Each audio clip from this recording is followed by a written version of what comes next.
Hi, everybody. My name is Bruce Montgomery, and this is my colleague, Tracy Priest. Hi, everybody. And we're with the Road to Retail.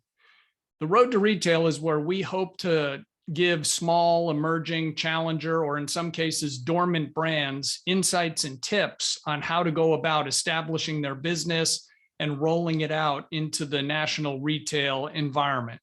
This takes everything from proving it online to determining if you're ready to grow, identifying what retailer to approach and how, etc. What we want to do is help you avoid some of the mistakes that we've made over our 30 years in the business. The bottom line is we would love to help you be successful in establishing your brand and growing it. Bruce and I have been in commercial operations and consumer packaged goods for 30 years. And what we mean by commercial operations is sales, marketing, trade marketing, mergers and acquisitions, product development, distributor management, things like managing your marketing team. So we've had a lot of experience over the past 30 years of doing this. And again, like Bruce said, our intent is to share our wisdom and knowledge with you. And today we've got a very exciting episode. Bruce just got back from NACDS Annual, and we're going to share with you today some of the learnings that Bruce had from attending that meeting as we really start to get back to some kind of normalcy and have in-person trade shows. So Bruce, tell us a little bit about what NACDS is for our audience that may not be familiar with that. So NACDS is a trade association, National Association of Chain Drugstores, and they have two meetings each year. They have NACDS Annual, which just took place very recently, which I attended. And then in August, they have another show called NACDS TSE, Total Store Expo. So Annual is really a meeting where high-end DMMs, VPs, chief merchants, et cetera, from the retailers come to a facility, in this case, the Breakers down in West Palm Beach, and meet with suppliers, all the companies in OTC, HBA, to talk about plans for the next year. Now, there's a whole other environment of people there. There's third-party manufacturers, there's suppliers to the industry like package design firms, advertising agencies. There's some financial folks there, private equity funds, et cetera. So it's really a very interesting meeting.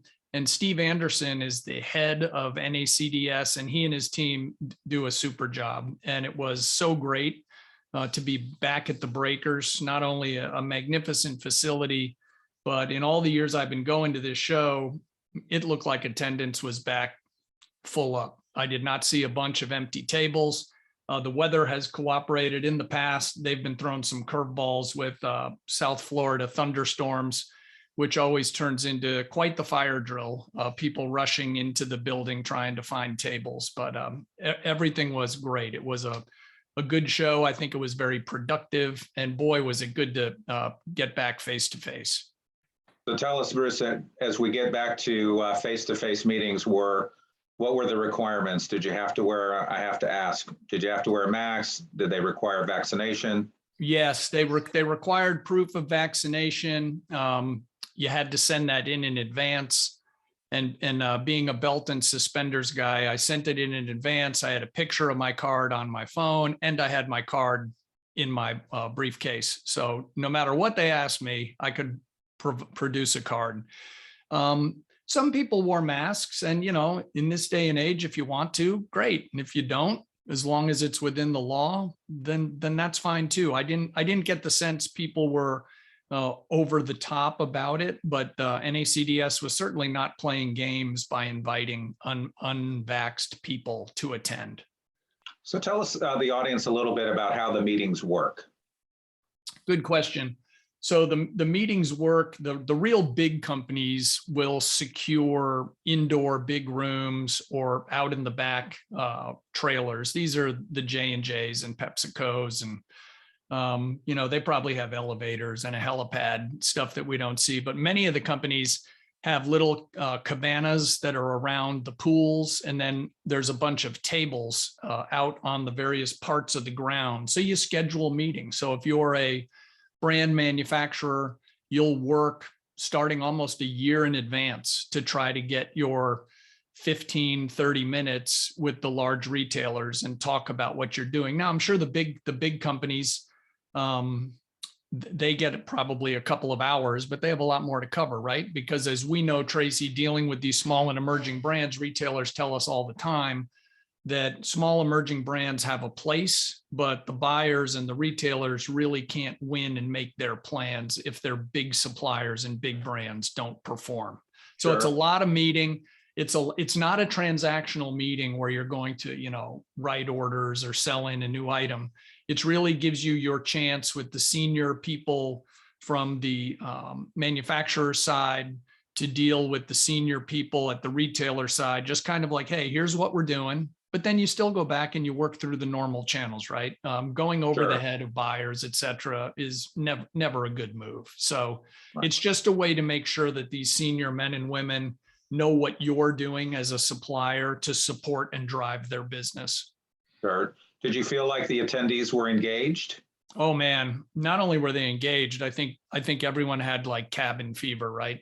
So I've been in this industry for the majority of my career, OTC, health and beauty. So I'm a little bit biased, but I think it's really a blessed environment. There's just so many good people. And while you want to compete like crazy with them a lot of the times and beat them in terms of serving the consumer, there's just a lot of good people. So there were lots of heartfelt greetings and high fives and hugs, et cetera. It was just good to be back. And plus, while I believe that the Zoom Teams world has its place, especially for, quick updates, or why go all the way across the country for 30 minutes, right?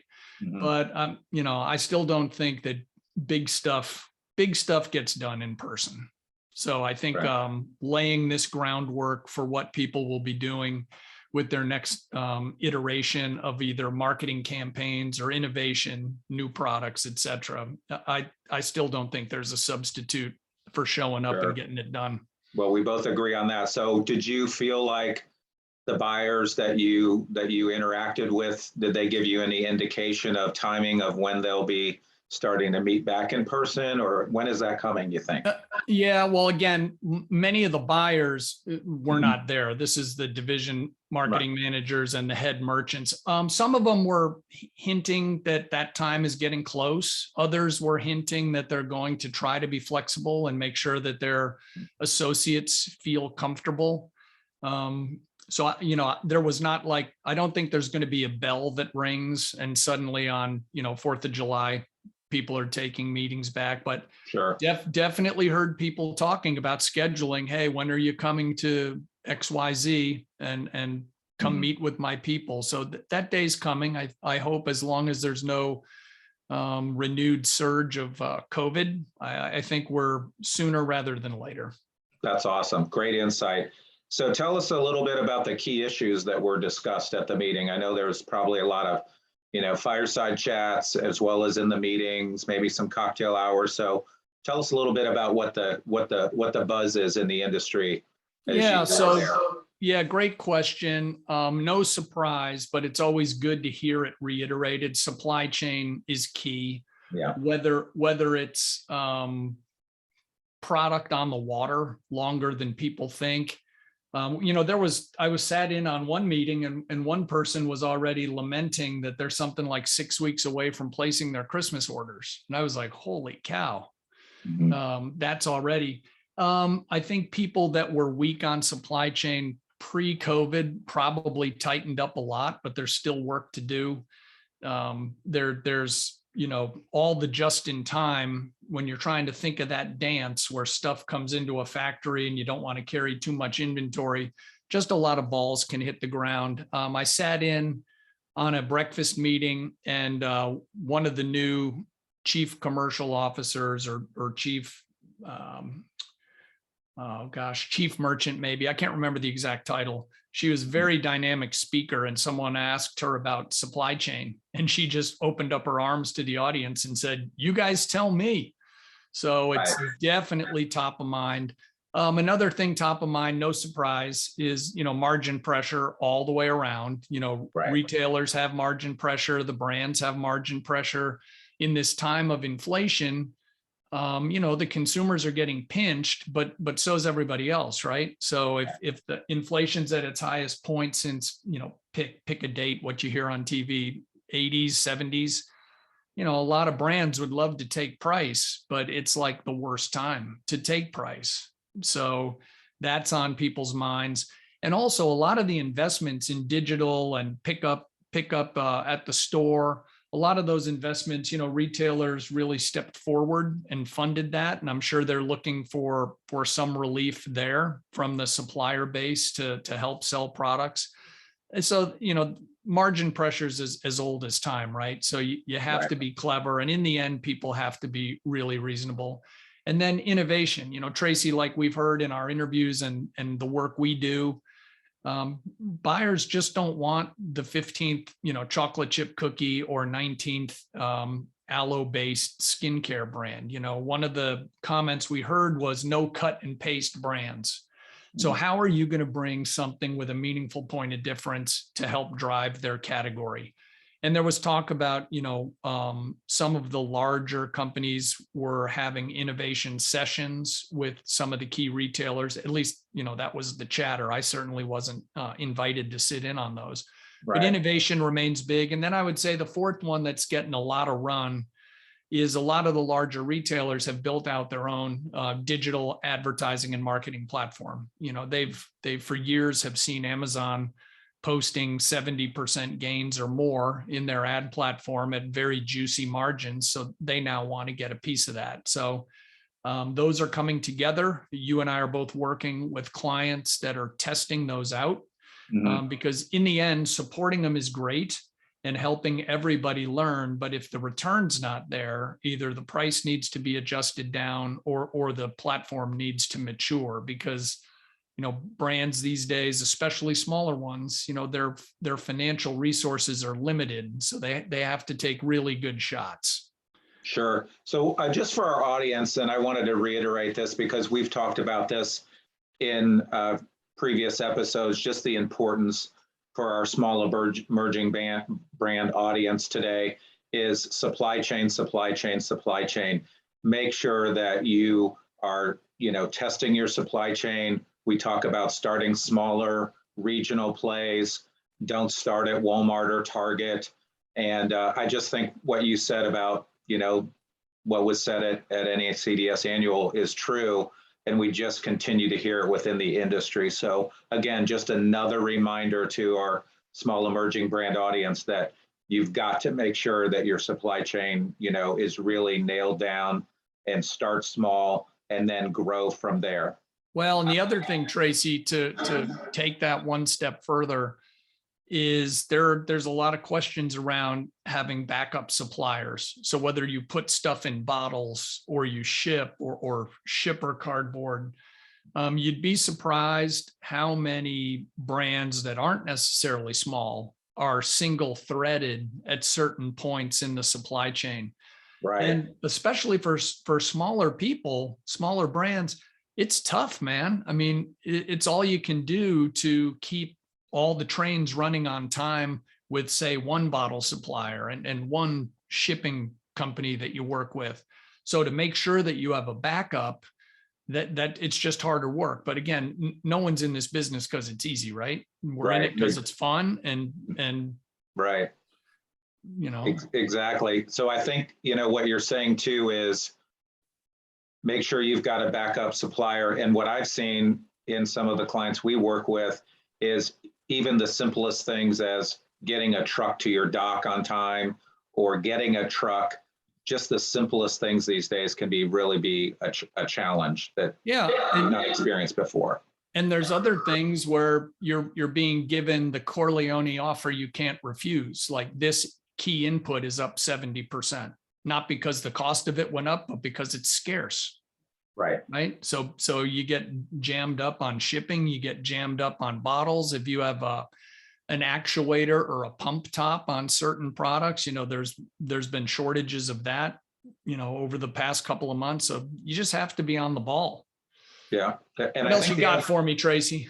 Well, I wanted to also just reemphasize innovation, because again, I like to tie everything back to what we've already talked about, put it in a nice box and bow, but we've talked about innovation. And what I want to reiterate with our audience today is make sure that your product and your brand is differentiated, and that you can actually communicate that to a buyer clearly and concisely, and also that you understand your competitors and how you are different. And that's exactly what Bruce, we're here. This is real world. Bruce is just at the conference, and this is what he's hearing. So it all ties back nicely to the things that we've been talking about in our previous episodes. Yeah, and I would just say, Tracy, as we get toward the end here, there were a couple of other kind of hot topics. Yes. In the corporate development world, some of the big companies are either cracking off their consumer business or setting up different units to get more focus. I mean, GSK, I believe it's pronounced Halion, is going to break off their consumer business. J&J is talking about the same thing. I think in 2023, Bausch & Lomb is splitting. So there's a lot of that going on. Some of the formerly DTC brands that are now rolling out into retail. I saw, Liquid IV, Welly and Ollie, they're obviously been at retail, but, they all kind of got their start online, going to consumers, I believe, but, now they're expanding. Another hot topic was unauthorized third-party resellers on Amazon. And this is just huge. And it's a big problem because, any blowback from a consumer, like a damaged box, short dated product, the bad review goes to the brand, not Bruce and Tracy's excellent third-party reseller. So brands need to be really careful. You got to understand where the leaks might be. Sometimes it's short dated product and someone on a sales team thinks they're being a hero, getting you 50 cents on the dollar. Other times, someone might discontinue you and sell it out the back door. Other times you've cut deals with small third-party wholesalers or distributors, and the next thing you give them 20 points because in theory there's some steps in the process that they need to cover, but all of a sudden, you've got a couple thousand pieces of product out online.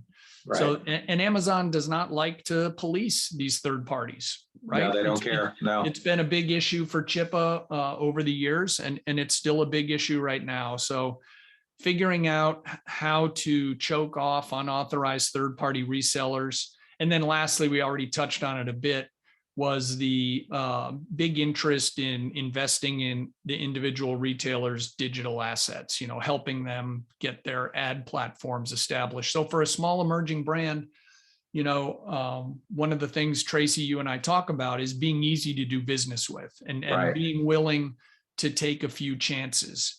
And again, you don't have a ton of money, but if a retailer that you're trying to get into or you've just gotten into, and they're under a lot of pressure to get, 10 suppliers into this XYZ digital coupon program, as long as it doesn't sink the ship, now and then raising your hand and volunteering to do that is well worth it. It buys you some goodwill. It just might work, and you'll get the call the next time. You always want to get the phone call, and you can't say no all the time.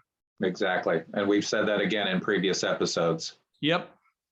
So Bruce, what else? Anything before we start the big finish? No, I think this is it was great to be back in person and see so much action. There was no one cutting out to the airport after 2 days, nothing like that. And then I think it sets up well for the Total Store Expo show, which I believe is in Boston. I'll be there, but it's in August. So I don't even know what I'm having for lunch, let alone where I'll be in August.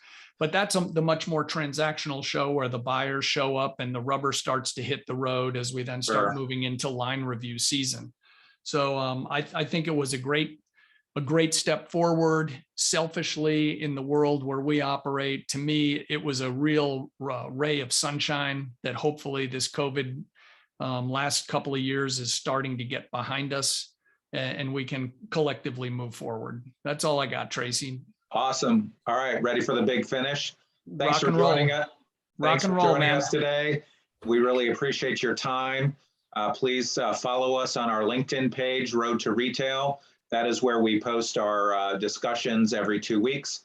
And then also please subscribe to our YouTube channel, also Road to Retail. Thanks again for joining us today, and hope you enjoyed this episode.